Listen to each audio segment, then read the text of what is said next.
Paalang hapon po sa atin lahat. Nandito tayo sa tapat ng cathedral. Ito yung pinatinayo yung 1912. Yan po.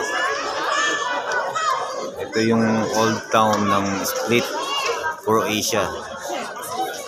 Yan po. Yan po yung gateway na tinatawag nila. Yan po. Nasunog po ito ng World War II. Yan. Kaya yung kinoconstruct nila ngayon. Tignan natin sa loob ng cathedral. Ayan po, hindi tayo nakapasok dahil may ticket pala. Ito pala, dito lang tayo sa labas. Ito yung old city pa rin.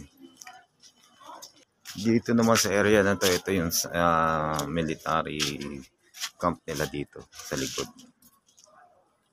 Ayun naman yun sa mga bahay ng mga military sa mga bari nila. Dito sa palibot nito, ito yung dating kwarto doon sa mga sundalo dati. Yan. Okay guys, see you and thank you. Dito muli sa Split, Croatia. Thank you and God bless.